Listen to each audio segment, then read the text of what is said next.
जंगल की चुड़ैल। चुड़ैल की डरावनी कहानी। समीर और उसका छोटा भाई वीरू अपने मामा के घर से छुट्टियां बिता के घर लौट रहे थे। घर जल्दी पहुंचे, इस वजह समीर ने जंगल वाले शॉर्टकट से जाने का निर्णय लिया। मगर वीरू उस रास्ते से आने के लिए तैयार न था, क्योंकि बड़े बूढ़ों से उसने जंगल में चुड़ैल और भूत प्रेत की कहानियां सुन रखी थी। वह बोला, भैया मैं जंगल के रास्ते नहीं आऊंगा, क्योंकि वहां चुड़ैल का साया है। समीर बोला, क्यों तू बेकार में डर रहा है?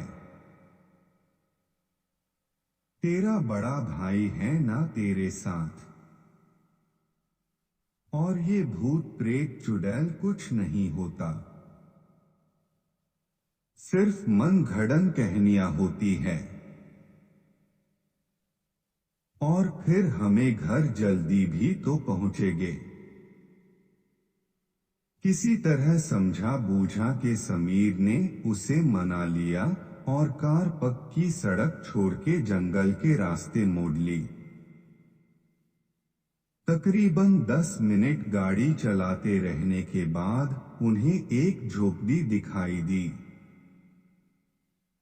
जिसके आंगन में एक बुढ़िया झाड़ू लगा रही थी। समीर बोला, देख छोटे जंगल में कोई रहता भी है।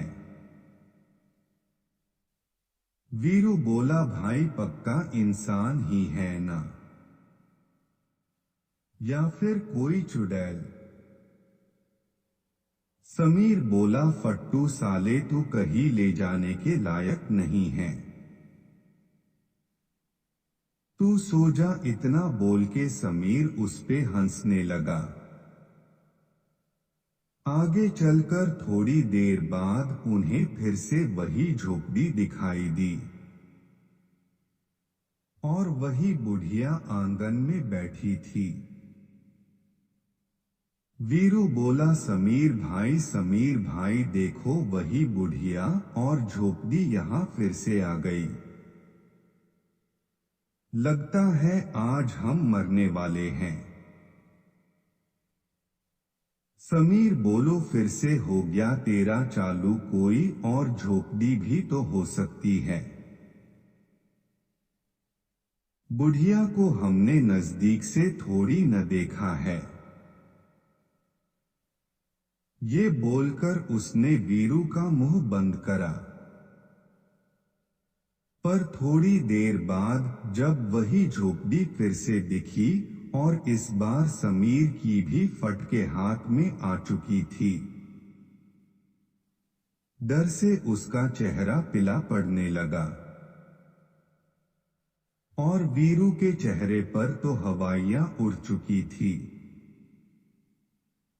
समीर वीरू से बोला, मुझे तेरी घड़ी दे। वीरू रोते रोते बोला, क्यों मरने से पहले मरे घड़ी लेना चाहते हो क्या? बोला था न जंगले के रास्ते मत चलो। समीर बोला, तू सिर्फ घड़ी दे और रोना बंद कर, बाकी मैं संभलता हूं। वीरू ने घड़ी निकाल के गुस्से में समीर की ओर फेंक दी। समीर ने घड़ी में टाइम देखा। शाम के 5 बज चुके थे।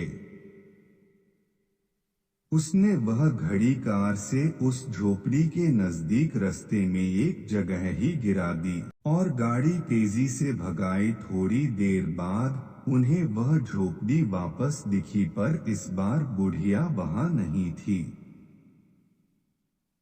वीरू रोते रोते बोला, भाई अब हम पक्का मरने वाले हैं। समीर कुछ नहीं बोला।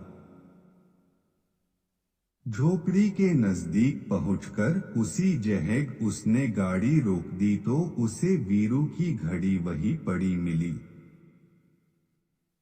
उसने समय हुआ था 5:10। समीर समझ गया था कि वह किसी छलावे के फंदे में फंस गए हैं। उसने वीरू को घड़ी दी। उसने रोते रोते वह पहन ली। समीर ने उससे कहा कि तू गाड़ी में ही रुक, मैं उस भूतनी से मिलकर आता हूं, और झोपड़ी की ओर चल दिया। वीरू चिल्ला रहा था, भैया वहां मत जाओ, वो चुड़ैल है, चुड़ैल। फिर अचानक वीरू के गाल पर एक चमाट पड़ा और आवाज आई, घर आए गया छोटे, उठ जा।